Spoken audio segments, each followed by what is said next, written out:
알면 알수록 좋다. 놀고 먹으면서도 지적이고 싶은 욕심쟁이 당신을 위한 잡식 팟캐스트 지지익선. 지금 시작합니다. 고고싱.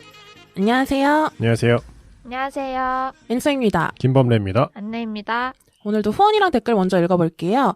124회 코로나 백신 접종 토론회 이장관 부산감독위원님이 500원, 뉴스브리핑 43회 고교 학점제 도입에 계란말이님이 10,000원, 뉴스브리핑 44회에 또 이장관 부산감독위원님이 500원 후원해주셨고, 늘 정기 후원해주고 계신 애나닝님도 너무 감사하고, 계좌 후원으로 매드매드님이 플로짱이라고 하면서 1,004원 후원해주셨고요. 아이갤럭시님이 4,100원 후원해주셨습니다. 감사합니다. 감사합니다. 매드매드님께서 플로 짱이라고 말씀해 주셨는데 저희 플로 팔로워가 지금 46명이 됐습니다. 와, 벌써? 한 자리였는데 어느덧 46명이 돼서 좀 있으면 이제 50명을 돌파할 것 같아요. 대박이다. 인플루언서네.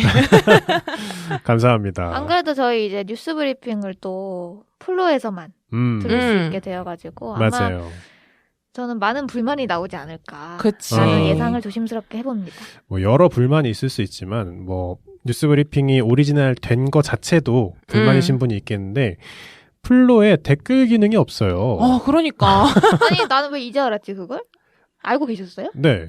처음부터. 아무도 말을 안 해줬어? 아니 뭐 검색이 안 된다, 댓글이 없다 이런 거 우리끼리 얘기했었는데 나 빼고 얘기했나봐. 단톡방에서 얘기했는데 아니야. 댓글은 나 진짜 처음 봐. 네, 그럴 수 어쨌든 있어? 응. 그래가지고 우선 뭐 뉴스 브리핑이 플로 오리지널로 간택을 받은 건 좋은 일이죠. 그쵸. 저희가 처음 시작할 땐 되게 미미하게 시작했는데 오리지널이 됐는데 댓글이 없어서 저희가 플로에서 들어주세요라고 말씀드려도 이게 여러분의 의견을 들을 수 없어서 좀 아쉽더라고요. 그래서 듣고 다른 플랫폼에서 댓글을 쓰는 것도 이상한 것 같고. 그렇게까지 그렇게 해주세요. 그렇게까지 해주시면 그렇게 너무 해주시면 감사하고. 제가 다 읽어드릴게요. 그리고 저희가 네. 플로 측에 얘기해놓을게요. 고무적인 게 저희가 플로 측에다가 검색 기능 좀 해달라. 검색하면 우리 채널 좀 나오게 해달라 했는데 그것도 도입이 됐더라고요. 그것도 플로 관계자분들께 조금 죄송한데 반 정도 됐어요. 반 정도.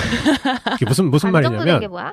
지지라고 이렇게 쓰잖아요. 익선 음. 쓰다 보면 그 자동 완성이라고 하죠. 네네. 그 관련 컨텐츠가 미리 뜨잖아요. 네네. 검색하기 전에 거기서 눌러야 들어가지지 지지익선을 검색하면 안 나와요. 아, 그렇구나. 네, 그래서 아마 뭔가 개발자 입장에서 이해가 됩니다. 개발자 입장에서 이해가 되는데 전 이제 이해가 안 되는데. UX 관점으로는 조금 아쉬워서 혹시나 지지익선 검색하니까 안 나오는데라고 느꼈던 분들은 검색 버튼을 누르지 마시고 지지익선만 치고 기다리시면 갑자기 뿅 하고 그 리스트가 뜰 거예요. 그때 터치하면 들어올 수 있더라고요. 그래도 이전보다는 나름대로 손쉽게 접근할 수 있게 돼가지고요. 이 플로에서도 지지익선 검색하셔서 저희 팔로우도 해주시고 매주 목요일 아침 8시에 어김없이 찾아갈 겁니다. 맞아요. 네. 이렇게 그 지지익선 채널 찾기가 플로에서 쉽지 않은데 벌써 50분 가까운 분께서 팔로우를 해주셔서 너무 감사합니다. 댓글도 읽어볼까요? 제가 댓글을 정말 읽고 싶은 게 하나 있었습니다. 예. 뭐죠? 그 초등학교를 다니고 계시는 그 엄청나게 긴 댓글. 아니요. 그 초등학생이신 분 말하는 거죠? 초등학생이에요. 최인호님. 초등학생이신 분. 네네. 선생님이 아니시고 오케이. 최인호님께서 제가 그 댓글을 잊어먹었다라고 제가 얘기를 했더니 최인호님께서 잊었어요? 이거 어디 있는 댓글이에요? 유튜브예요. 유튜브에. 그래서 구독 취소 이렇게 말씀하셨는데 제가 또 깨닫습니다. 제가 무심코 던진 말이 또 한 초등학생의 마음을. 어떤 학생의 마음을 좀 아프게 했던 게 아닌가. 제가 다 알고 있습니다. 초등학생분 한 분 계시고 중학생분도 한 분 계셨고 해가지고 저희가 또 학생분들한테 좀 도움이 될 만한 그런 에피소드들도 좀 많이 준비해야겠다 이렇게 생각하고 있으니까요. 앞으로도 구독 취소하지 마시고 많이 들어주세요. 감사합니다.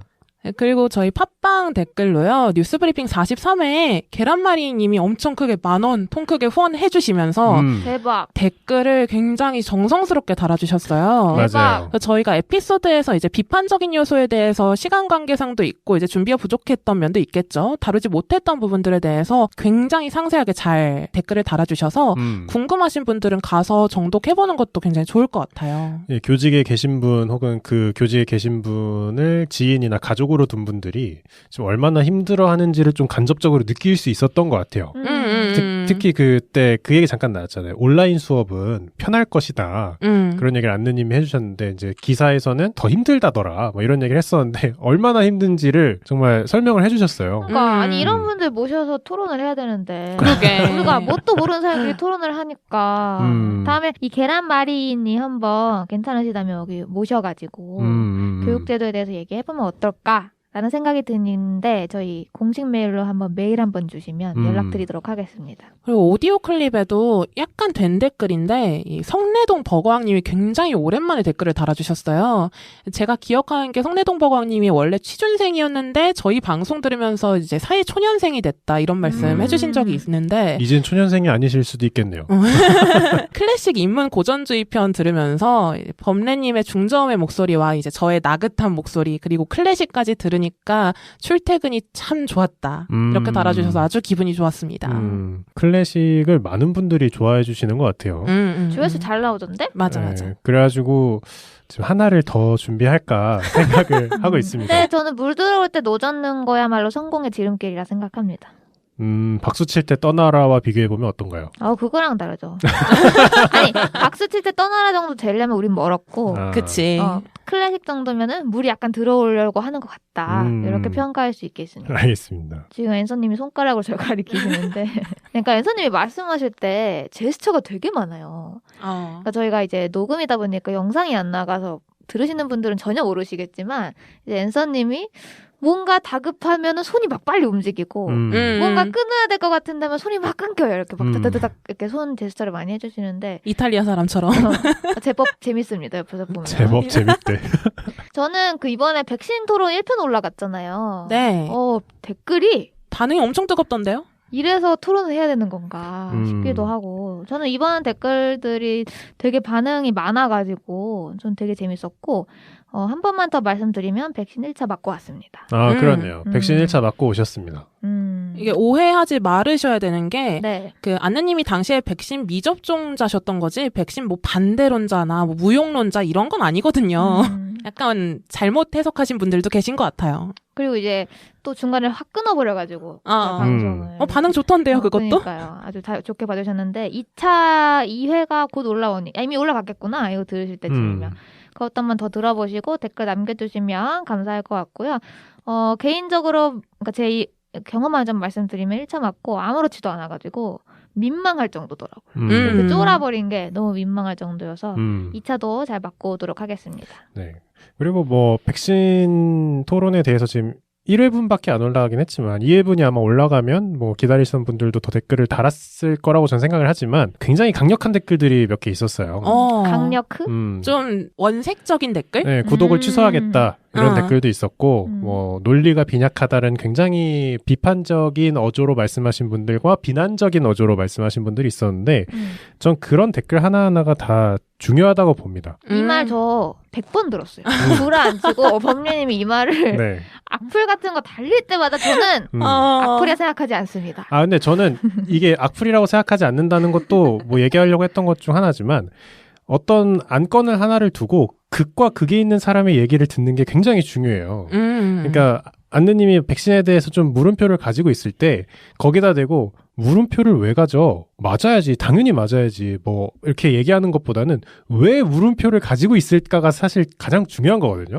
그걸 들어보면은 어떻게 설득을 하면 백신을 맞을까도 고민해 볼 수 있는 거고 그리고 또 반대쪽에서 당연히 맞아야 된다고 생각하는 분들이 가지고 있는 퀘스천 마크에 대해서도 우리가 좀 알아볼 수 있고 그래서 저는 이런 강력한 댓글들이 올라올 때마다 뭔가 새로운 세상을 보는 느낌이 있어요. 나랑 완전히 다른 의견을 가진 사람들의 의견을 볼 때마다 그런 생각이 들어서 이런 댓글 전 언제나 환영합니다. 저는 환영 안 해요. 환영 못할 댓글도 조금 있었어. 범례님한테 많이 달아주시면 좋을 것 같고 예. 저는 이 댓글 이런 댓글에 더 이상 가만히 참고 있지 않을 거예요. 제가 대댓글로 드립을 하나 쳤는데 혹시 이해하셨어요? 난 이해했어요. 맞어요? 범례님은 이해했어요? 아니 왜 아침부터 12야 이거 이해하셨어요? 12 말하는 거 아니에요? 맞아요. 이걸 제가 요즘 좋아하는 세븐틴의 이제 부승관 씨라고 있는데요. 그분이 쳤던 드립입니다. 조금 부장님 같은 귀엽지 않아요? 아니 왜 12야 이러더라고요. 나 약간 지상렬 씨 같기도 해 이거. 안습 이런 거? 안습 이란 말 너무 오랜만에 듣는다. 새해가 밝았네요. 그러네. 새해가 갑자기요? 밝았네요. 예, 복 많이 받으세요. 새해 복 많이 받으십시오. 새해 첫 에피소드군요. 그렇죠. 그러네. 저희가 새해 특집이랄 건 아니지만 약간 좀 힘 빼는 에피소드를 한번 나눠보면 어떨까. 뭐 새해에 그런 계획을 좀 쉐어해보고 지난 연도를 돌아보고. 그래서 범례님이 원래 그거잖아요. 그 통계 담당자. 네. 지직선 통계 담당자. 요즘 통계 담당자님이 한번 일해주시면 어떨까. 설날에 하려고 준비하고 있었는데. 그러니까 설날에 하실 것 같아가지고 신년에 한번 해주시면 어떨까라는 생각이 들었는데 한 달 후쯤에 하도록 하죠. 하겠습니다. 네. 그냥 간단하게 새해 목표 정도만 한번 나눠볼까요? 아, 좋죠. 아 지금? 응, 지금 그냥 저 아직 간단하게. 못 세웠어요. 근데 저 사업하고 싶어요. 사업이요? 창업. 뭐 아이템이 있어요? 있어요. 오. 비밀이에요. 비밀이겠지 당연히. 투자는 안 받고요? 투자는 뭐 아빠한테 부탁이나 해볼까 뭐 이러고 있는데. 네, 생각보다 창업 그게 잘 돼 있어요. 청년 창업 40세까지일 거예요. 청년 창업 프로그램이. 그래서 투자 받을 수 있는 창구도 되게 많고 시리즈도 되게 많잖아요. 뭐 A 시리즈, B 시리즈, C 시리즈 이런 거 있는데 알아보시면 생각보다 대한민국이 창업을 굉장히 장려하고 있는 국가이기 때문에 한번 해보시면 좋을 것 같아요. 잘할 것 같은데? 저도 잘할 것 같아요. 응원하겠습니다. 고맙습니다. 범례님은요? 저요? 없다. 이 사람도 없는 것 아니 같아. 없는 게 아니라 그냥 이대로 이 상태 그대로. 아 그런가요? 그렇진 않은데 글쎄요. 전 그렇게 계획을 막 세워놓는 편이 아니어서. 네 알겠습니다. 네. 물 흐르듯이 잘 살아보겠다. 그렇지. 네네. 혜선님은요? 저는 원래는 그냥 딱 목표라고 할 만했던 게 연말에 뉴욕 가고 싶다. 아 뉴욕 가고 싶다. 이거 재작년부터 항상 새해 그 소망이었거든요. 올해는 연말에 뉴욕에 갈 것이다. 2주를 휴가를 낼 것이다. 이런 거를 했었고 한 2달 전까지만 해도 갈 거다. 그때 신영님 오셔가지고 미술사 이야기 했을 때도 제가 갈 거라 그랬잖아요. 굉장히 확신이 있었는데 확신 많이 줄어들었고요. 잘 모르겠고 그래도 올해는 최대한 뭐 할 수 있는 선에서 여행은 좀 많이 가보고 저도요. 글도 좀 많이 쓰고 영상도 많이 남겨보려고요. 올해는. 영상? 영상 영상? 그냥 혼자 찍어서 혼자 볼 수도 있고 아니면 브이로그처럼 찍어볼 수도 있고. 그러니까 아카이빙을 하고 싶다. 네, 아카이빙 하고 싶다는 얘기예요. 그 딱 얘기하니까 참 우연찮게 제가 최근에 본가에 가서 옛날에 제가 쓰던 컴퓨터, 그러니까 결혼하기 전에 쓰던 컴퓨터를 열었는데 옛날에 액션캠 한참 유행할 때 있었어요. 네네네. 그 여행 가면 들고 가고 그랬었는데 그 와이프랑 갔던 여행을 다 찍어서 제가 편집을 다 해서 그러니까 뭐 2박 3일, 3박 4일치를 다 편집을 해서 한 30분짜리 예능처럼 만들어 놓은 게 있었거든요. 진짜 귀엽다. 길다. 와, 그거 어떻게 편집했냐? 자막 다 넣고 효과음 넣고 막 그렇게 만든 적이 있었는데 그거를 거의 5년 만에 봤죠. 16년에 갔던 거니까. 아, 보는데 시간이 너무 빨리 가더라고. 그러니까 30분이. 신작이지. 네, 그래서 이런 거 하면 좋겠다. 계속 해봤으면 좋았을 텐데 한 2번 정도 만들었었는데 근데 그때 안 했던 이유가 또 떠올랐어. 왜? 편집이 보통 일이 아니에요. 아니 맞아. 30분이 너무 기네. 우선 30분 만드는 것도 긴데 우선 원본 비디오 자체가 3박 4일치니까 그러니까 너무 빡센 거로 한 시작했네. 80시간에서 100시간 정도 되거든요. 그걸 다 봐야 편집을 할 수 있잖아요. 그러니까 지직선 영상 한번 편집해주세요. 한 20분 나올 것 같은데. 애정이 그렇게 피사체에 대한 애정이 이렇게 있어야 말해놓고 되거든요. 애정이 제일 많은 분입니다. 아무튼 이렇게 뭐 산뜻하게 열어보긴 했습니다만 오늘 주제도 산뜻하지 않네요, 주제는. 제 생각엔 산뜻합니다. 주제는 다크예요, 굉장히. 오늘 주제는 이제 제목 보시면은 아시겠지만 최면이고요. 안느님은 살면서 왠지 한 번쯤 궁금해했을 것 같고. 저 여러 번 해봤는데요. 최면을 해봤다고? 셀프 최면. 최면 그게 영상 있어요, 유튜브에. 여러 오케이. 번 해봤습니다. 이 얘기 한번 들어볼 거고. 범례님은 깊게 생각해 본 적은 없을 것 같긴 해요. 최면이라는 게 있다는 건 알죠. 그 옛날에 TV에 많이 없어, 나왔었잖아요. 맞아. 요즘은 안 나오네 그런 게. 옛날에는 최면하시는 분들 나와서 뭐 레드썬. 연예인분들 최면하는 분들 많았잖아요. 근데 그거 볼 때마다 저게 진짠가? 근데 막 엉엉 울잖아. 그러니까. 나와가지고. 그러니까 약간 그 살다 보면 그럴 때 있잖아요. 잠이 들락말랑 할 때 네. 온갖 거지 같은 생각들 막 뜰 때 있잖아요. 말도 안 되는 생각들 막 혼돈처럼 막 머리로 휘몰아칠 때. 맞아. 선잠 잘 때죠. 약간 그런 느낌 아닌가? 뭐 전생을 믿지 않으니까. 음. 그리고 안 걸리는 사람들 있잖아요. 최면에 안 드는 사람들. 왠지 난 저 사람들 중 한 명일 것 같다. 막 그런 생각은 좀 해봤죠. 오늘 이야기할 내용을 아주 압축을 해서 잘 이야기를 해주시네요. 그럼 여기까지 마무리하겠습니다. 안녕히 계세요. 안녕히 계세요. 아무튼 이 체면이라는 주제가 약간 생소하기도 해가지고 저희 채널이랑 좀 안 친한 분들은 아니 무슨 교양방송에서 이딴 걸 다뤄 이렇게 생각할 수도 있는데 아마 제 발제를 좀 잘 따라와 주시던 분들은 앤서가 또 앤서 하는구나 생각하실 것 같기는 해요. 갑자기 그거 생각나네요. 다음 발제 뭐예요? 이렇게 우리 둘이 얘기하는데 내가 거기다 대고 뭐 또 정신 어쩌고 뭐 할 거 아니에요? 내가 그때 아닌데요? 매우 찔렸습니다. 아무튼 이 발제를 한 이유 자체는 유튜브 알고리즘 선생님의 그 인도를 받았어요. 그래서 예전부터 알던 어떤 유튜버가 전생 체험을 하는 영상을 우연하게 또 보게 됐고 영상을 보니까 아까 범래님 말한 것처럼 보는데 너무 신기해요. 진짜인 것 같기도 해요. 너무 궁금해서 공부를 해온 거고 오늘 에피소드 들으시면은 뭐 적어도 체면의 원리가 뭔지 그리고 우리 사회에서 체면의 쓰임새가 어떤 것들이 있을지 이 정도는 알게 되실 것 같습니다. 저는 이거 물어보면은 당연히 안 해봤을 거라고 생각했는데 안느님 체면 해보셨다고요? 셀프 체면. 네네. 그 유튜브에서 나오는 거 하면서 체면 걸리셨어요?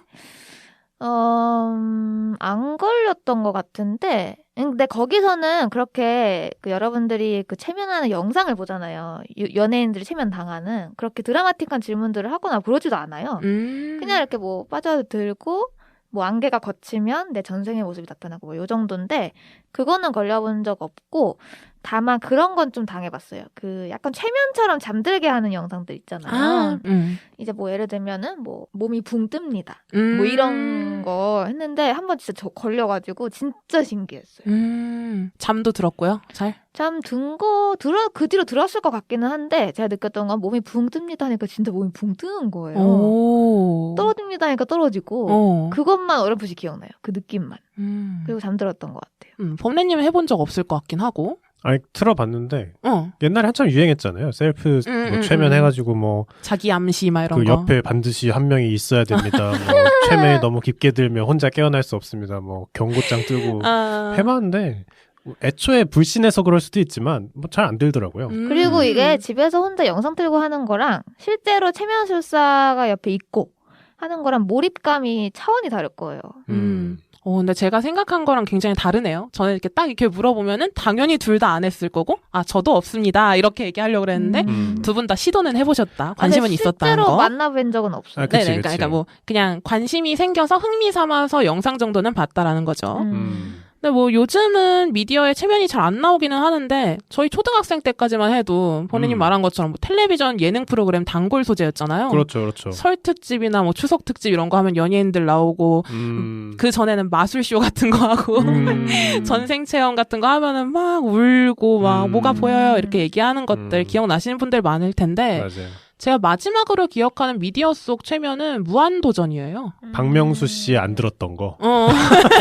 몰라. 거기서 제가 아직도 또렷하게 기억을 하는 게 노홍철 씨가 주사공포증이 있었어요. 맞아요. 그래서 이거를 이겨내려고 트라우마 극복 체면을 했는데 이제 본인이 아주 어렸을 때 돈가스를 먹으러 가는 줄 알고 엄마를 따라서 병원에 갔는데 사실 주사를 맞으러 간 거였다. 근데 너무 서러워서 그 장면을 지금 보고 있는 것처럼 이야기를 하면서 펑펑 울었거든요. 맞아요. 그 우는 모습 기억난다. 그땐 금발이었는데. 그래서 그게 되게 인상이 깊었어가지고 아직도 기억이 생생한데 이게 2007년도 방송이라 벌써 15년이 지났더라고요. 기억이 안 나네요. 저희 젊은 피 수혈이 시급합니다. 2007년도에 태어나신 연락 분 주세요. 제발. 연락 주세요. 최인호 씨 죄송합니다. 그래서 이렇게 체면하면은 대다수 사람들이 뭐 저처럼 예전에 미디어에서 접했던 레드선 하면은 마음대로 생각을 끄집어낼 수 있는 약간 속임수 같기도 하고 어떻게 보면은 뭐 무속인이나 마술사 비슷해 보이기도 하는 이미지를 떠올릴 수도 있을 것 같은데 어떤 분들은 또 사기라고 생각할 수도 있을 것 같고요. 결론부터 먼저 말씀을 드리면은 체면은 누구나 걸릴 수 있고요. 실제하는 현상이 맞지만 강제로 누군가를 조종할 수 있는 불가항력 그런 힘은 아닙니다. 이 정도는 누구나 알고 있었을 것 같긴 한데 그러니까 예를 들면 체면을 당할 때 실제로 막 이 사람을 뭐 정신에 뭘 심어가지고 인셉션처럼 그런 거를 기대하지는 않지 않을까요? 근데 예전에 지금 거짓말 탐지기가 이렇게 신빙성 있기 전까지 최면 수사하고 막 그런 것도 했었잖아요, 옛날에. 최면 수사, 최면 치료. 예전 이야기도 아니고 현 시점에서 오늘 둘 다 한번 얘기를 해보긴 할 거예요. 근데 수사하는 거랑 그 사람에게 잘못된 기억을 심어주고 조정하는 건 아예 다른 거지. 완전히 다른 거죠. 그러니까 보통 최면하면 부정적으로 생각하시는 분들 중에 그러니까 너무 맹신하는 걸 수도 있는데 이게 막 어떤 신념을 집어넣어가지고 집어넣어서 그 사람을 무슨 살인 병기로 만드는 거야. 심지어 인셉션도 10년 전 영화 아니야? 그치. 아주 옛날에는 뭐 이런 생각을 있었을 수도 있는데, 미국 심리학회에서는 이 최면을 의료인이나 연구자가 환자에게 변화된 감각, 지각, 사고, 행동을 실천하거나 경험하도록 암시를 주는 방법이라고 정의를 하고, 말이 조금 어려운데 풀어서 설명을 하면은 몸이랑 마음을 일단 이완을 시켜서 긴장을 완화하고, 지금 가지고 있는 비판적인 사고를 우회해서 최면을 거는 사람의 암시를 따라가게 하는 행위 정도라고 보시면 돼요. 그러면은 그 행위를 따라간다? 결국에 최면사의 의도에 홀리는 거 아니냐라고 생각하실 수도 있는데 그런 게 아니더라요. 애초에 최면이라는 게 이 최면사랑 피최면자를 마음대로 조종할 수 있는 그런 무방비 상태로 만들어 버릴 수 있는 게 아니라 기본적으로 최면에 걸린 사람은 무의식 상태가 아니라 본인의 상상에 극도로 집중한 상태. 집중 상태라고 보시면 되고요. 그리고 최면에 걸리는 상황이 성립되는 조건 자체가 최면사랑 피최면자 상호 간의 합의가 있는 상태에서 시작을 하는 거고 대부분의 경우에 피최면자가 최면으로 하여금 어떤 치료라든지 경험이라든지 이런 거를 하고 싶어 할 때 그런 마음이 있을 때만 이루어지기 때문에 강제로 누군가를 최면 상태로 빠지게 하는 것 자체가 거의 불가능하다고 보시면 될 것 같아요. 그럼 최면은 어떻게 거는 거냐? 조금씩 디테일의 차이는 있는데 큰 틀에서는 최면을 거는 방법이 국가랑 상관없이 거의 표준화가 되어 있고요. 원래는 단계가 좀 더 긴데 간단하게만 전달을 해드리면 일단은 상담자랑 뭐 이런저런 대화도 해요. 신뢰감을 쌓고 편안하게 집중할 수 있는 환경을 만듭니다. 이 다음에는 편안하게 앉아있는 상태에서 눈을 감고 몸에 힘을 빼게끔 말로 계속 유도를 해요. 예를 들어서 이제 내가 너의 어깨를 건드릴 텐데 어깨를 건드리면은 몸이 축 늘어질 거다.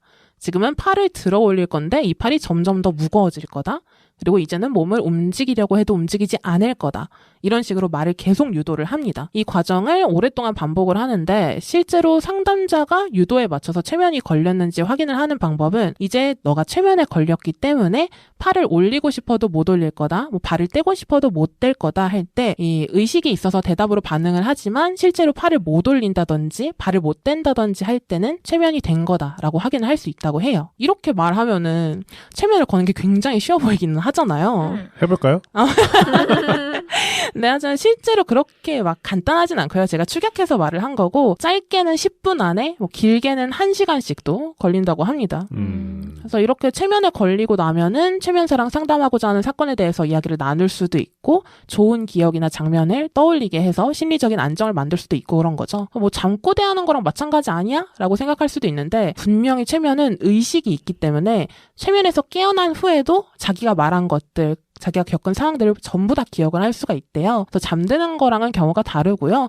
최면에 걸린 상태를 트랜스 상태라고 이야기를 합니다. 이 트랜스 상태에 접어들게 되면은 최면을 거는 사람과의 소통을 통해서 떠오르는 것들, 그것들에 대해서만 집중을 하게 되는 거고요. 다만 이렇게 이런 과정을 통해서 우리가 어떤 원리로 최면 상태에 빠지게 되는지는 아직 과학적으로 명확하게 밝혀낸 메커니즘은 없대요. 근데 뇌과학이 발달을 하면서 뇌의 감각 과정이랑 관련된 부위랑 연관성이 있는 작용으로 보인다 정도로는 알아냈다고 하고요. 이 최면에 반응하는 민감도는 사람마다 다른데 이거를 최면 감수성 이라고 하거든요.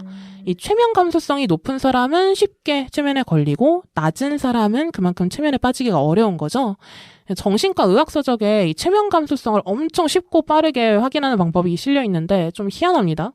지금 한 10초 만에 할 수 있는데 해보실래요? 네. 좋네요. 지금 바로 앞을 정면을 바라보고요. 똑바로 고개는 젖히지 말고 정면 보면 김범례가 있는데 어떡해요? 아 보세요. 네. 아니면 저기 벽 쪽으로 하던지. 이거? 뭐라고? 네. 그러니까 정면을 바라보고 고개를 젖히지 말고 자세 이렇게 똑바로 한 상태에서 눈을 위로 뜨는데 어떤 느낌이냐면은 내 정수리를 내 눈으로 본다라고 생각할 정도로 굉장히 위로 최대한 치켜 뜨는 거예요.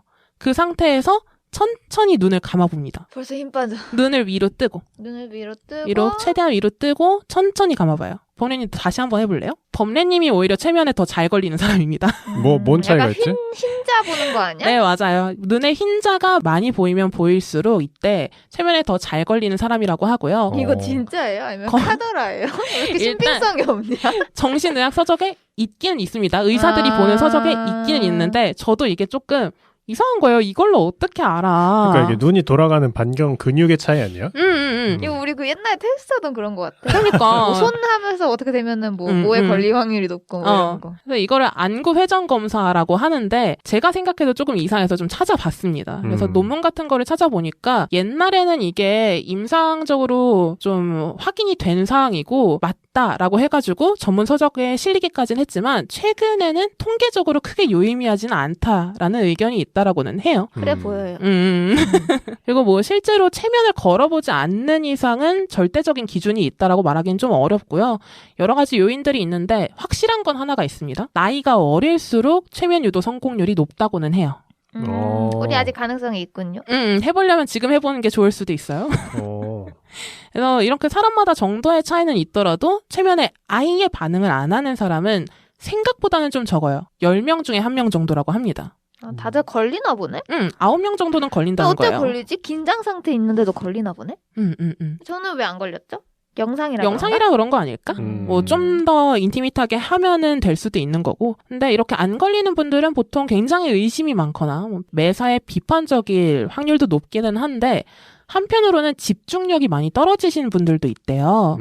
그래서 집중력이 일반인에 비해서 현저하게 낮아가지고 집중하는 상황 자체를 아예 어려워하시는 분들. 딴 생각을 하는 거군요. 그렇죠. 뭐 예를 들어서 ADHD가 있는 분들, 이런 분들 같은 경우에는 집중 상태가 만들어지지가 않기 때문에 체면에 걸리기 어렵다고는 합니다.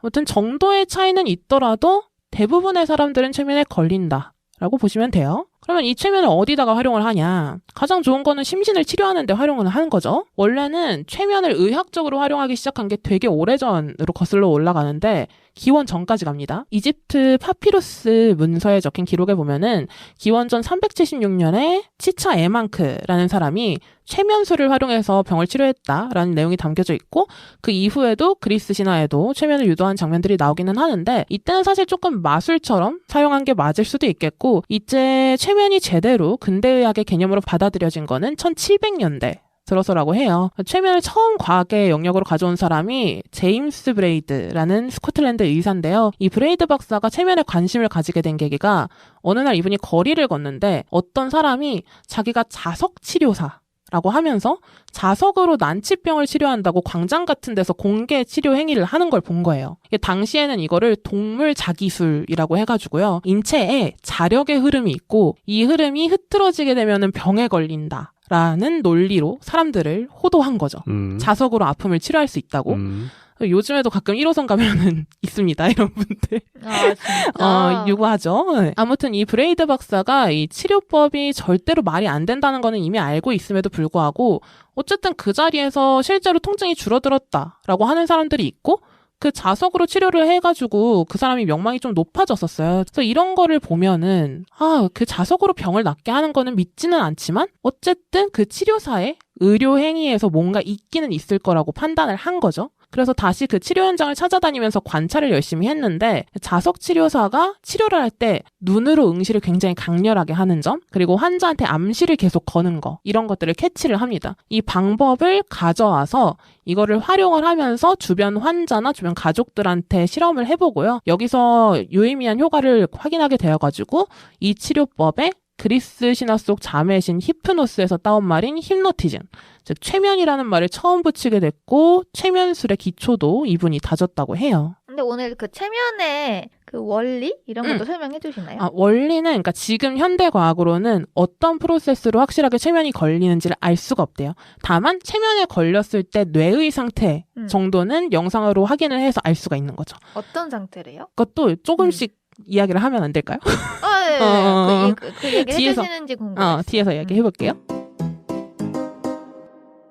그래서 이렇게 브레이드 박사 이후로 많은 최면학자들이 등장을 해서 최면을 의술, 정신과에서 활용을 했는데 이게 과학적으로 원리를 밝힐 수도 없을 뿐더러 점점 심리상담의 기술도 다양해지고 약도 많이 생기고 최면으로 풀 수 없는 질병들도 많다 보니까 자연스럽게 최면에 대한 공급도 수요도 소멸을 하게 됩니다. 근데 이제 현대에 들어와서 다시 최면이 각광을 받는 거는 이 효과를 증명할 수 있는 수단이 생기기도 했고 실제로 연구를 통해서 긍정적인 결과들이 나오기 시작하면서부터인데 일단 이미 많이들 익숙할 공포증 치료에 활용이 가능하다라는 점을 들 수가 있겠죠. 두 분 혹시 무슨 공포증 같은 거 있으신가요? 저 원래 없었는데 그거 있어요. 환공포증. 아, 환공포증. 그러니까 공포증까지는 아니고 그쵸. 솔직히 그냥 징그러워 혐오스러워요. 이 정도인 거죠?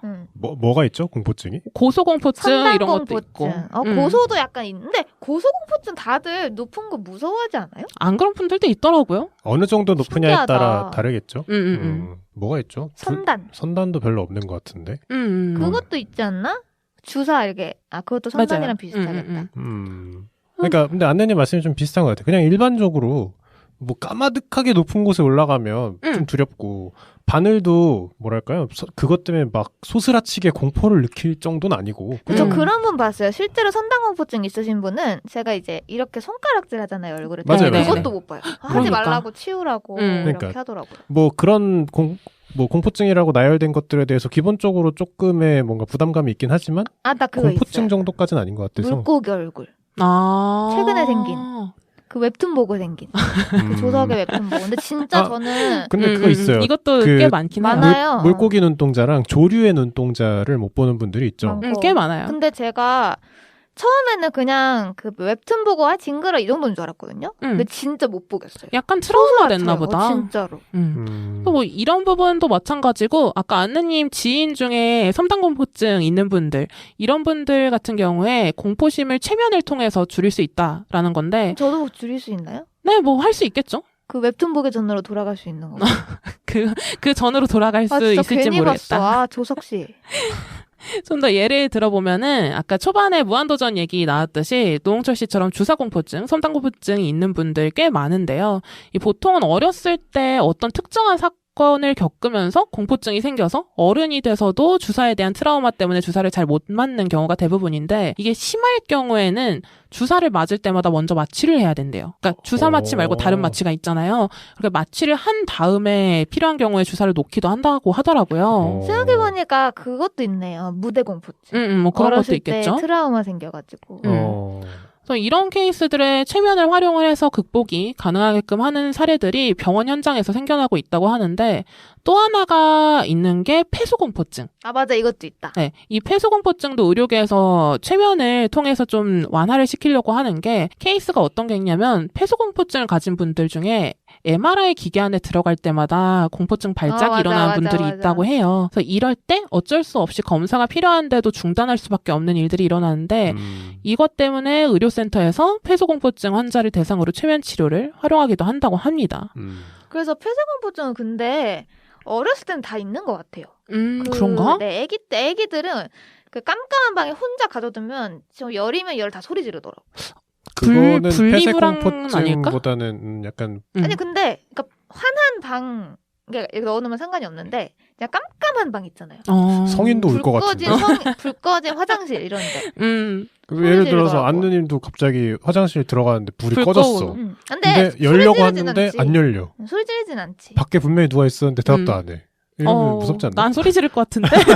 제 말은 무서운데 올라가 너무 무서워하고 많은 사람들이 있고 맞아요. 진짜 다리가 풀리는 사람들이 있잖아요. 혼자라도. 차이를 얘기하는 거죠. 그쵸. 이제 이런 분들을 위해서 활용을 한다는 거고 어떻게 치료하는지가 좀 궁금하네요. 그러니까 예를 들어서 선당공포증이 좀 와닿긴 하는데 어떻게 최면을 걸어주면 그거에 대한 공포증이 없어질까? 이 최면을 통해서 일단 그 암시를 따라갈 수 있게끔 만들잖아요. 최면된 상태에서 그때 이제 최면사가 주사면은 주사에 대한 긍정적인 인식을 좀 심어주는 편이에요. 그런 식으로 진행이 됩니다. 그러니까 주사를 생각하면은 그 주사랑 관련해서 긍정적인 생각이 나게끔 하는 거고 반대로 만약에 금연을 하고 싶은 분들이 있을 수 있죠. 그 금연을 하고 싶은 분이 싫어하는 음식이 있어요. 초콜릿을 엄청 싫어한다고 쳐요. 그러면은 최면을 걸어서 담배를 피는 거는 초콜릿을 먹는 거랑 똑같다. 뭐 이런 식으로 인식을 심어주는 식으로 한다고는 합니다. 그래서 하여간 아까 얘기한 뭐 MRI 검사 이런 때는 환자가 스캐너 위로 올라가서 누워있는 상태에서 최면을 시도를 하고요. 이때 최면이 시작이 되면은 환자가 기계 안에 있는 동안 즐거운 기억을 떠올리게끔도 한대요. 이런 식으로 이루어진다고 하고 선행 데이터로 봤을 때 거의 열의 9명 정도는 효과를 본다고 합니다. 아까 말한 10명 중에 1명 정도는 안 걸린다고 얘기를 했는데 그런 케이스가 효과를 못 보는 거겠죠. 그러면은 거의 100%인 거예요? 100%라고 볼 수는 없죠. 90%? 그러니까 최면 민감도가 있는 분들은 대부분 가능하다라는 거죠. 한 90% 정도? 와. 근데 왜 최면을 할까요? 그냥 프로포폴 그러니까 그게 오히려 이제 마취제나 진통제 사용을 하는 게 좀 부작용을 일으킬 수도 있고 최면 같은 경우에는 딱히 부작용이 없다 보니까 최대한 뭔가 약과 뭔가를 안 쓰고도 할 수 있으니까. 최면은 치료잖아요. 그쵸. 프로포폴은 치료가 아니잖아. 근데 최면도 치료라기보다는 지금 말한 거는 이제 수단으로서 활용을 한다는 거고. 그렇죠. 우리가 그러니까 약간 그런 거죠. 만약 우리가 위내시경하고 대장내시경을 할 때 프로포폴로 잠재우잖아요. 수면 유도를 시키잖아요. 비슷하게 만약 MRI 통으로 못 들어가는 사람이라면 최면을 하면 되지 않나? 그 프로포폴을 투여하면 되지 않나? 반대로 생각해서 내가 대장내시경을 받아야 되는데 갑자기 최면술사가 들어와서 수면 내시경 하셨죠? 이러더니 막 레드 썬 이러고 있으면 난 좀 이상할 것 같다는 생각이 들죠. 근데 약간 여기서 근데 여기서 그럼 90%라는 게 실제로 예를 들면 선단 공포증에 치료됐다. 이게 아닌 거죠? 그쵸. 그러니까 이제 활용할 때 활용할 수 있었다라는 거죠. 최면을. 그리고 이건 대중적으로 활용을 하는 건 아니고요. 특히 우리나라에서는 경우가 적고 해외 케이스들이 많은 거예요. 이거는. 왜냐면은 90%면 어마어마한 치료율이거든요. 그러면 진작에 도입 다 됐겠지. 다 그런 트라우마를 다 치료했다는 게 아니라 열의 9은 최면으로 효과를 봤다. 이 정도로 이해하시면 돼요. 효과를 봤다는 게 예를 들면 MRI 통에 들어갈 수 있었다. 그러니까 마취제 역할을 대신할 수 있었다. 이 정도겠네요. 아무튼 뭐 이런 심리적인 거는 뭐 당연히 그럴 것 같기도 하고 받아들이기에 전혀 어렵지는 않았는데 제가 신기했던 것 중에 하나는 최면이 물리적인 고통을 줄여주기도 한다고 하더라고요. 그래서 오히려 심리 쪽보다 훨씬 더 과학적으로 잘 검증이 되어 있는 게 통증 완화인데 아무래도 이제 뇌 영상을 찍는 게 가능하니까 영상을 활용한 연구들을 보면은 최면이 통증이랑 관련이 있는 뇌의 영역을 감소시킨대요, 활동을. 그래서 최면을 통해서 고통을 덜어내는 게 이런 식으로 입증이 됐다고 하고, 그러니까 지금 얘기하고 있는 거는 어떤 병이나 상처 질환 이런 것들을 치료해준다는 게 아니라 이런 걸로 인해서 느끼는 고통을 좀 줄여줄 수도 있겠다라는 건데 어떻게 보면 뭐 진통제랑 비슷한 역할을 한다고 볼 수가 있겠죠? 네. 이게 가능한 거는 자극에 대해서 통증적 감각적 지각에 관여하는 뇌의 영역이 이제 최면에 들어가면 변화가 생겨서 그런데 이 영역을 기억하실 필요는 없고 말씀만 드리면 전측 대상회피질, 시상, 섬엽, 뇌간 이런 것들의 변화가 생겨서 고통이 줄어든다고 해요. 참 이 뇌가 알면 알수록 모르겠네. 그리고 이렇게 MRI 영상으로 뇌의 변화를 볼 수 있었던 게 얼마 안 됐어요, 역사가. 그래서 이제야 좀 연구가 되기 시작을 한 거고 옛날에는 최면에 대해서 믿을 수가 없다라고 했지만 이제는 이런 걸로 입증을 하다 보니까 우리가 의료 현장에서도 활용할 수 있겠다라고 보는 거죠. 그래서 이런 고통 완화가 활용되는 케이스들을 보면은 예를 들어서 이제 화상을 심하게 입었을 때 붕대를 갈면은 너무 아플 거잖아요. 그래서 이게 화상 정도가 너무 심하면은 마약성 진통제를 투여를 해도 아프대요. 끔찍하다. 그래서 이런 고통이 쉽게 가라앉지 않는 케이스들 이럴 때 최면요법을 써가지고 필요 이상으로 모르핀을 과하게 투여하지 않는 방법으로 사용을 하고 있다고는 합니다. 그리고 2010년대 후반에 들어서 최면이랑 같이 활용되는 것 중에 하나가 가상현실이래요. 왜지? 이건 어떻게 활용할지 약간 감이 오지 않나요? 감은 오지만 감이 안 오는데? 감은 오지만 그게 되나 싶긴 한데. 그러니까 VR 디바이스를 씌워가지고요. 아까 얘기한 것처럼 붕대를 갈아주는 동안 VR로 3D 영상을 보기도 하고 동시에 음성으로 최면도 같이 받으면서 시너지 효과를 내서 치료하는 동안 좀 더 수월하게 고통을 견디게 해주는 거죠. 보조적으로. 잘 인지하고 계시겠지만 이렇게 치료를 할 때 최면을 활용하면 마취제를 안 해도 된다 이런 거는 아니고요. 아까 말했듯이 마취제를 쓰지만 보조적으로 최면을 활용해서 심리적인 안정을 줄 수 있다는 거고 이렇게 치료 과정에서 불안이 좀 줄어들면은 그만큼 회복 속도도 더 빨라진대요. 뭔가 약물적인 조치를 추가로 취하는 것도 아니기 때문에 환자한테도 의료진한테도 만에 하나 별 효과가 없었다고 하더라도 부작용 부담이 없고 효과가 있다면 또 굉장히 도움이 되는 방법이기 때문에 연구가 앞으로 더 많이 이루어지면은 더 보편적으로 활용할 수도 있겠죠. 뭐 예전처럼 꼭 옆에 최면 전문가를 이렇게 두고 진행할 필요도 없고 요즘은 헤드셋 같은 걸로 음성을 내보내면서 최면을 걸기도 하니까 디바이스를 활용을 하면은 최면을 사용하기가 더 간편해질 수도 있고요. 실제로 옥스퍼드 대학교에서 유방암 재수술을 앞둔 환자 400명을 대상으로 실험을 하기도 했는데 수술 전에 최면을 받고 들어간 환자들이 그렇지 않은 환자들보다 예후가 더 좋았다고 합니다. 대조군이랑 비교했을 때 불안함, 통증, 구토 같은 부작용이 절반 이상 개선됐다고 하고 이렇게 고통 절감이나 심리 안정이라는 선상에서 시한부 환자들한테도 조금이나마 심신의 고통을 줄여주는 용도로 최면을 사용하는 곳들도 있다고 해요. 또 지금까지 얘기한 거는 치료 측면에서가 아니라 진정 측면에서 최면을 활용한 거라면 드물지만 최면을 통해서 실질적인 치료를 하는 질병도 있기는 있습니다. 대표적인 게 바로 과민성 대장증후군이라고 해요. 야, 이거 현대인의 친구 아닌가요? 그렇죠. 특히 한국 현대인의 친구죠. 근데 저는 정확히 이게 뭔지 모르겠어요. 이게 특정 스트레스 상황을 받을 때 화장실 가고 싶어지는 거죠. 똥을 싸고 싶은 거예요? 그렇죠. 설사가 나오나요? 아니면 그냥 잘 보나요? 뭐 설사가 나올 수도 있고 변비가 생기는 없고요? 분도 있고.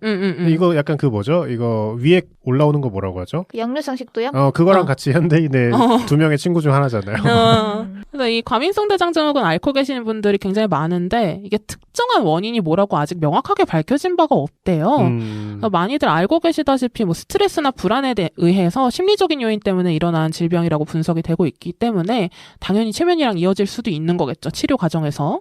신기하다. 뭐 장염이라든지 위염이라는 건지 이런 거는 원인이 분명하고 약으로 치료해야 되는 게 맞는데 과민성 대장증후군 같은 경우에는 심리적인 요인이 더 많이 작용을 하니까 먼저 병원을 가서 치료를 해보고 그 치료가 효과가 없었을 때 최면을 통해서 좀 도움을 받을 수도 있겠다라는 거예요. 되게 신기했던 게 연구 결과에 따르면은 최면요법을 통해서 대장증후군을 치료를 했을 때 약을 처방하는 것보다 4배 효과가 좋았대요. 그러니까 연구했을 때 뭐 12주 동안 주에 1시간씩 했다고 하니까 생각보다 뭐 한 큐에 뚝딱 좋아지고 이런 건 아닌데 효과가 단기적이었던 것도 아니고 최대 7년까지 유지가 됐다라는 거를 보면은 병원 진료를 선행을 했는데도 나아지지 않는 경우에는 시도해볼 만한 것 같기는 합니다.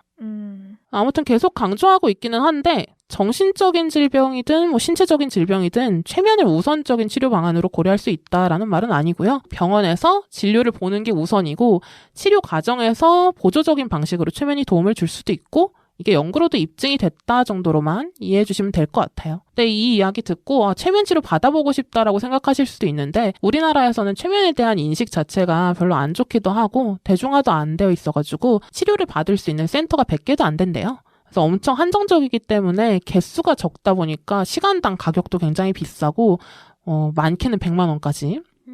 그래가지고 좀 접근하기는 우리나라에서는 아직은 좀 어렵다고 보시면 됩니다. 하지만 뭔가 한방이나 양의학으로 뭔가 해결이 안 되는 분들 약을 먹어도 뭔가 해결이 안 되고 계속 몸이 뭔가 불편하고 뭔가 복부 팽만감이 있다거나 그런 분들은 이 얘기를 들으면은 좀 혹할 것 같은데요.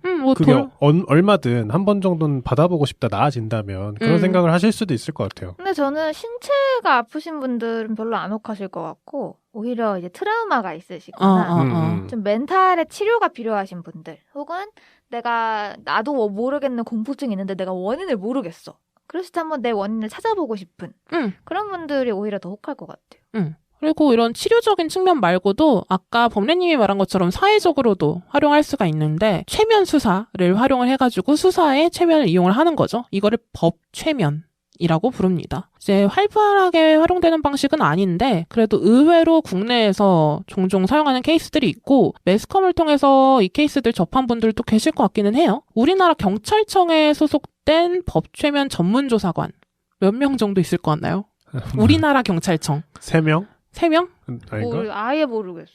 27명. 오, 많다. 생각보다 많죠? 근데 전국에 있는 거 아니에요? 그쵸. 전국. 적은 거지, 그러면. 근데 저는 제가 생각할 때도 한 2명 내지 3명 정도라고 생각을 했는데 제 생각보다는 많았고 최근 5년 동안 1년에 30에서 40건 사이로 법최면이 수사에 활용이 되기도 했다고 해요.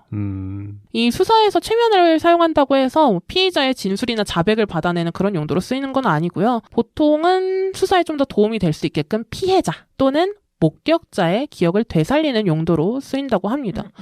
아무래도 피의자 자백을 받아내는 게 더 유용하지 않겠냐라고 생각할 수도 있는데 처음에도 말씀드렸는데 최면이라는 게 최면을 받는 사람의 의지가 없으면은 애초에 최면 상황이 발생하지도 않고요. 만에 하나 최면을 통해서 과거 상황을 진술을 한다고 해도 그게 무조건 사실인 것도 아니고 간혹 최면자가 피최면자한테 의도를 가지고 정해진 답을 하도록 유도할 수도 있잖아요. 이런 케이스들을 생각을 해보면은 피의자나 용의자한테 설명하기는 조금 어렵고요.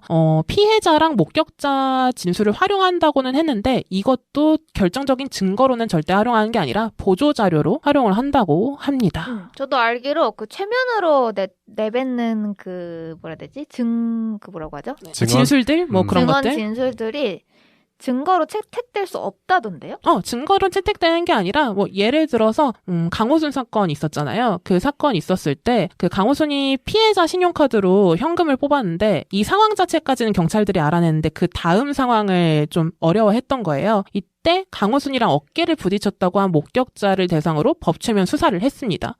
그래서 거기서 강호순이 택시를 타고 갔다. 이거를 기억을 해낸 거예요, 그분이. 그래서 그 택시를 찾아냈고 수사에 활용을 했는데 이 정도로 보조자료로 활용을 할 수 있는 거고 그 최면을 통해서 말한 내용은 증거가 될 수는 없습니다. 드물게는 피의자한테도 최면 수사를 하는 경우도 있는데 보통은 만취한 상태에서 범죄를 저질러서 본인이 상황을 기억을 못하는 경우 또는 본인이 피해자인 거를 인정을 했는데 피해자의 시신이 어디에 있는지를 기억을 못하는 경우에 피해자 시신 위치를 찾아내기 위해서 법최면을 하기도 한다고는 해요. 자, 그럼 마지막으로 많이들 궁금해하실 것 같아서 최면이랑 전생체험에 대해서도 짧게 설명을 한번 해드릴 건데 이건 재미로 들으세요. 전생체험이랑 관련해서는 과학적으로 입증된 바 없습니다. 그리고 전생체험을 하려고 최면사한테 가서 최면을 받고 최면에 걸려서 본인이 과거의 자신이라고 보여지는 상황을 묘사하는 것 자체는 가능한 일이에요. 근데 그게 진짜 전생일지 아닐지는 우리는 모르는 일이라는 거죠. 그쵸. 그 전생체험은 유튜브에 검색해보시면 관련 영상이 엄청 많아서 궁금하면 한번 봐보시는 것도 추천드리고 보통 어떻게 진행이 되냐면 청소년기에서 유년기 사이의 기억을 떠올리는 걸로 시작을 해서 점점 더 어렸을 때 과거로 돌아가고 마지막에는 엄마 뱃속으로 돌아갔다고 상상해보라고 한 뒤에 그 전의 기억을 떠올려보라. 이런 식으로 전생의 기억을 끄집어내게 되고요. 일단 최면에 걸리기만 하면은 전생체험은 거의 할 수 있다고 보시면 됩니다. 유튜브 같은 거 말고 최면사한테 갔을 때요. 어떤 분들은 뭐 본인이 조선시대의 선비로 보인다 뭐 이런 식으로 말을 하기도 하고 어떤 분들은 나 사람이 아니라 동물이었던 것 같다. 나 새여서 날아다닌다. 이렇게 이야기를 하기도 하고 그럽니다. 근데 전생체험 믿으세요? 아니요. 안 믿으세요? 네. 저도 안 믿어요. 좀 더 얘기해 볼게요. 아니 왜냐면은 나는 그럴 것 같아. 전생체험으로 뭐 이거저거 얘기를 하잖아요. 그럼 본인이 아는 것만 얘기한다니까? 그래, 맞아요. 그러니까 저는 그래서 전혀 신빙성이 없는 얘기가 아닌가. 그래서 이렇게 전생에 대해서 최면사분들이 3가지 케이스로 해석을 하시는데요. 하나는 정말 영혼이 있기 때문에 나의 영혼이 윤회할 때 전생의 기억을 가지고 있어서 그 기억이 보이는 거다. 이거는 패스. 그리고 또 하나는 몸의 DNA에 새겨진 기억이다. 우리 모두 조상의 DNA를 물려받아서 태어났기 때문에 그 기억이 보이는 거다라는 논리가 있어요. 그래서 이거는 심리학자인 칼 융이 집단 무의식이라는 개념으로 주장한 거랑 비슷한 맥락이긴 한데 융은 거의 모든 사람한테 전형적으로 나타나는 꿈이나 공상의 형태가 있잖아요. 전 인류에서. 그래서 이게 인류가 진화를 거쳐오면서 축적해온 기억의 흔적이 우리 몸에 담겨있기 때문에 나타나는 거라고 봤거든요. 이거를 집단 무의식이라고 불렀던 건데 이거랑 비슷하게 전생 체험을 해석할 수 있다라는 거죠. 그리고 이런 식으로 해석을 하게 되면은 뭐 나의 전생이라기보다는 나의 먼 조상의 기억이다 이렇게 볼 수가 있겠고 사실 이것도 말이 안 되는 이야기라고 저는 생각을 하는데 마지막으로 가장 합리적인 해석은 전생 체험은 결국 무의식의 반영이라는 거. 안느님이 말한 거죠.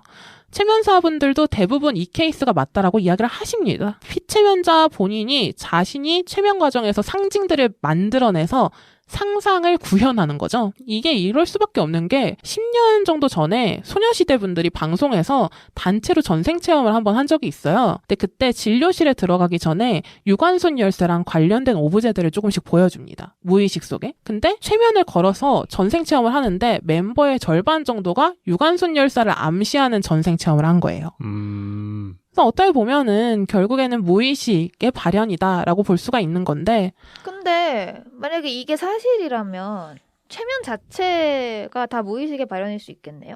근데 이제 기억을 본인이 가지고 있는 기억을 더듬는 거랑 전생 체험이랑은 조금 다른 것 같긴 해요. 자기가 가지고 있는 트라우마에 대해서 솔직하게 이야기하는 부분이랑 그거랑은 약간 다를 수가 있는 거죠.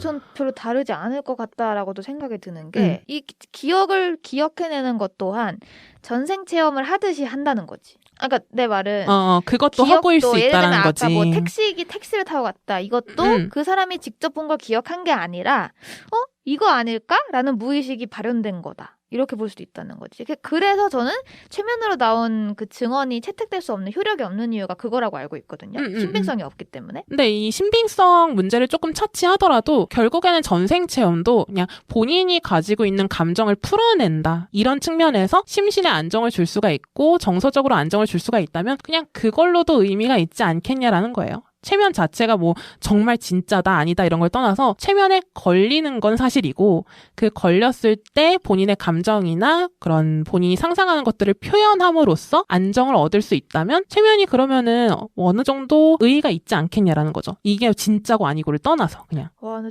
저랑 되게 접근법이 너무 다른 것 같아요. 저는 진짜냐 아니냐에 너무 큰 의의가 있다 생각을 하는 편인데 근데 제가 또 궁금한 게 그 뇌 얘기 아까 해주셨잖아요. 네네. 근데 이제 그건 통각, 그러니까 고통을 느끼는 부분을 줄여준다. 근데 그거는 통각 치료할 때 하는 거고, 그냥 최면이 걸렸을 때, 그때 뇌는 어떤 모양인가요? 예를 들면 뭐 수면 상태에 가깝다라던가 그런 건 없는 건가요? 엄청난 몰입 상태에 가깝다고 보시면 돼요. 오히려 수면이 아니라 어느 때보다 깨어있는 상태? 어떻게 보면은 내가 좋아하는 아이돌 콘서트에 갔어요. 그래서 그 콘서트에 갔는데 내 주변에 있는 사람들은 전혀 안 보이고 그 아이돌 공연만 보이고 그것만 몰입을 하는 거죠. 끝나고 나면은 내 주변에서 다양한 일들이 일어났지만 그 무대의 내용만 기억이 나는 거죠. 또렷하게. 이 정도로 강력한 몰입 상태, 집중 상태라고 보시면 되고 수면 상태랑은 전혀 다릅니다. 명상이랑도 조금 다르고요. 더 깨어있나 보네? 근데 뭐 하다가 유튜브 같은 경우에는 보다가 잠드시는 분들도 많대요. 왜냐면 최면으로 하면서 이제 명상이랑 보통 같이 들어오니까. 그리고 되게 조용하게 시작을 하잖아요. 맞아요. 그러면은 아까 얘기하신 그 통각 부분을 조절하게 된다 했잖아요. 뇌가. 네. 그것도 최면술사가 지도를 하는 건가요? 네네네네. 그러니까 예를 들면은 여기 고통을 느끼지 않게 해라 하면은 그때 뇌가 이게 변화한다는 거죠. 근데 그런 식으로 끌고 나간다기보다는 고통을 잊어버릴 수 있는 상황을 머릿속으로 떠올리게 하는 방식이라고 보시면은 더 맞을 것 같아요. 그러면 뇌를 찍었을 때 고통을 느끼는 부분이 줄어들어 있더라. 네네. 그렇게 보시면 되는 거죠. 지금 꽃밭을 생각해 보세요. 이런 식으로 해서 고통을 잊게 한다는 거. 그래서 뭐 전생 체험도 가볍게 한번 해보시기에는 금액적인 부담이 꽤 되는데요.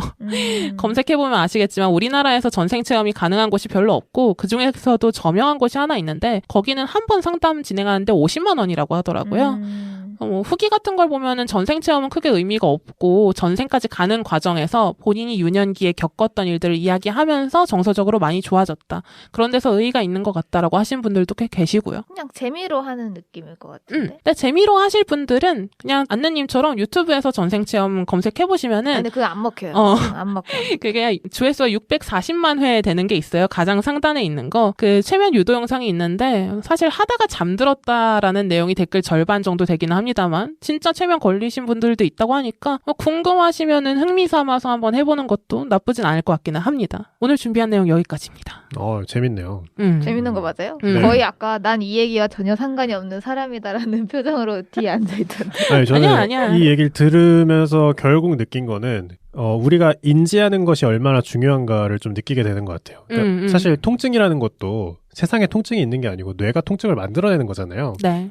뭐 실제로 중요한 거고 실제로 무통증을 가진 분들은 사실 인생이 좀 위험하죠. 어디가 아픈지 모르기 때문에. 근데 이런 것도 사실 어떻게 보면은 뇌가 조절할 수 있는 부분인데 그 뇌가 조절하는 거에 최면이 도움을 줄 수 있다. 그쵸. 그 정도로 전 이해할 수 있을 것 같아요. 그러니까 뇌를 컨트롤한다는 건 개개인에게 굉장히 힘든 일이지만 그거를 최면이 도와줄 수 있다. 약간 저한테는 그 정도로 좀 와닿았던 것 같은데 들으면 들을수록 그 위약 효과 있잖아요. 플라시보 효과요? 네, 플라시보 효과도 굉장히 신기한 효과지만 그 제가 그런 기사를 본 적이 있어요. 플라시보 효과가 웬만한 약보다 효과가 좋다. 그건 사실 어떻게 보면 최면과 비슷한 거잖아요. 맞아요. 내가 이 약을 먹으면 나을 것이다. 뭐 누군가 인지해주진 않았지만 누가 주입한 정보는 아니지만 신념이 강한 거잖아요. 내가 이 약을 먹으면 지금 안 아플 수 있다라는 플라시보 효과가 굉장히 강한 거고 또 피그말리온 효과 잘 될 거야 잘 될 거야 하면 사람이 진짜로 잘 되잖아요. 그런 것도 보면 어떻게 보면 뇌가 그런 뭔가 신념을 가지고 조절을 하는 건데 그런 측면에서 최면이 도움이 될 거라고 하니까 좀 이해가 잘 됐던 것 같아요. 공포증 치료나 뭐 그런 뭐 치료, 그러니까 정신 치료라고 해야 되나? 그런 거에 좀 도움이 많이 될 수 있을 것 같기도 하고 혼자서 신념을 가지고 뭔가 두뇌를 컨트롤하기 어렵다면 도움을 받는 게 비싸더라도 정말로 고통을 받고 있다면 의미가 있지 않을까? 그런 생각이 드네요. 저도 재밌게 잘 들었고, 저는 그냥 체면이 진짜인지, 그러니까 진짜 이게 작동을 하는 건지, 그리고 어떤 메커니즘이 있는 건지, 실제로 뇌에서 그러니까 좀 피지컬한 변화가 있는 건지가 궁금했는데, 그런 궁금점들이 좀 해결된 것 같습니다. 그러면 이렇게 마무리해보도록 할게요. 끝까지 들어주셔서 감사합니다. 감사합니다. 감사합니다.